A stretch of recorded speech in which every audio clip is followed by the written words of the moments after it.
for your customers to go through your shop. Whereas the experience is actually where you're touching your customer at the emotional level. The experience is your right brain. So when you're creating that journey, look at what areas that you could actually get that wow moment, that moment where that energy and that feeling where you can touch your customers at that emotional level. That's the subconscious which kicks in when you're creating the experience. So our state, the way we think affect the way we feel, affect the way we behave. Anybody's got a bit of a fear of snakes or spiders? Anywhere? Yeah? Snakes? You don't like it, right? Snakes, yeah?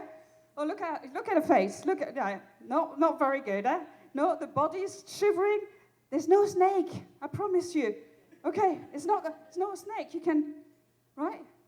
Just by thinking of a snake, your emotions, you felt shivering. You started shivering your body, and you're thinking the snake is going to come in and eat me, right? So whether it's a good emotions or bad emotions, a good thinking or bad thinking, the three of them work together. So when we're looking at creating an experience, I would like you to start looking at using your 5 senses, because this is when you really will connect with emotional levels of your customers. So what does that entail? What am I saying now?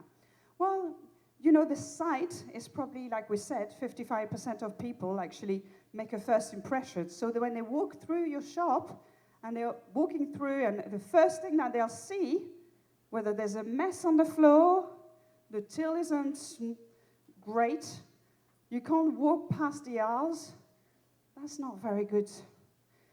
The clutter in your businesses is just so bad for your customer's experience. So looking at it, come out of your shop yourself and walk the walk, okay? Start from the beginning, pretend that you've never been into your shops, and look at it from first, what do you see? The next one is, what can you touch? We talked about that this morning, okay? What is that feeling? Have you ever felt silk bedding, slept into a silk bed? Yeah, very nice. Yeah. That feeling on your body is incredible. Teach your employees, really teach them to encourage the customers to touch, to try, to feel. That's the first time they have something on their skin. It's really very, very powerful, the touching. The third one is the sounds. So a couple of weeks ago, there was a friend of mine, and she was having a birthday party in a 5-star hotel on the terrace, champagne and canapes, beautiful party. We were at the sea view, and I couldn't settle. There was something bothering me. There was like, I couldn't pick it up what it was, but I just wasn't settling. And suddenly I realized that in the background, the music was rave music. We were on the terrace of a 5-star hotel, drinking champagne, and there was rave music on the background. So loud, to the point where we couldn't actually talk to each other. And it was like, I had to go and say something. But the sound is really also very important. So what are you trying to do to your shoppers? Are you a surf shop and you want cool kind of surfy music?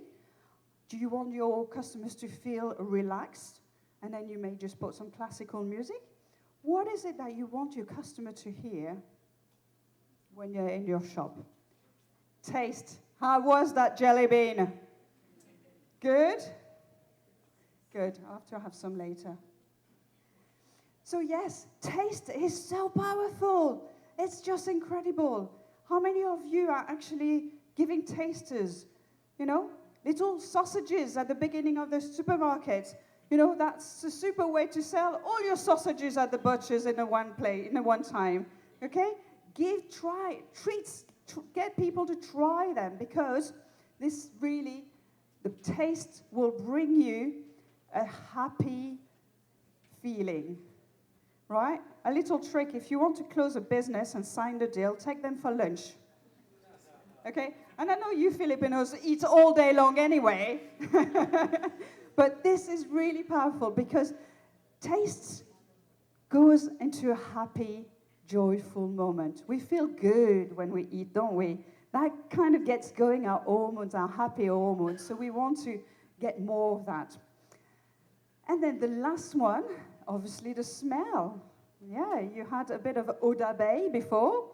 I worked at Disney World for a year in my youth, quite a few years ago, or 2 years ago. I worked there, yeah. Can you pick me up on that picture? If you can, I'll give you a few more jelly babies. So every morning when we arrived, and that's a secret just between you and me, right? That's not going out of those 4 walls. Well, the secret was, in the air conditioning, they used to put the smell of fresh bread. From the minute that shop opened, the park opened, people were driven to the boulangerie. The bakery was full of people queuing on the French pavilion for that French baguette. Crazy, right? If only they knew. So taste, again, smell, is a really powerful one. So, okay, you may not want to do your own perfume, although if you do, come and talk to me a bit later, I'll give you the numbers. But there's so many quite amazing things that you can use now to create the smells that you want to create for your shop. And this will really so powerful. There are so many airports, hotels, chain who are using the smell to really create an ambiance and make people feel good.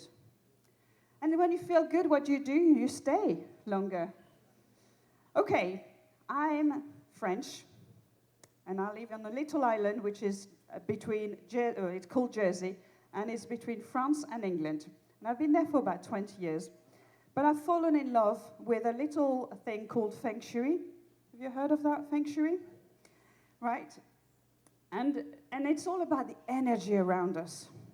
We all, whether you know it or not, there is energy around us, around our environment.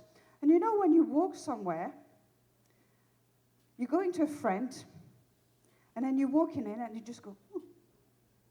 You don't know why. You know, you've never been to that house, but just it doesn't feel right. You know, so they're inviting you, and you're like, yeah, I'll just have a quick cup of tea then, you know, just a quick one, because somehow you don't feel right. You don't know why. You know, there's nothing wrong with her, but you just don't feel right in that house. Well, it's exactly the same thing in your shops. The subconscious, our subconscious, will let you know whether you feel good in that shop or not. So that's why we need to kick off that subconscious. We need to hit that subconscious as much as we can. And the way we can do that, as well as the 5 senses, is to look at the 5 elements of nature. The way it's all started from the beginning. So when you look at, there's 5 of the Feng Shui elements, and then we start with the water. If you have water, the water will feed the wood. The wood will grow, expand. It's amazing. Have trees and plants. And then when the wood will actually get the fire to go and be, wow, very powerful fire. And this will burn the wood. And once it's burned, it'll get into feeding the ground.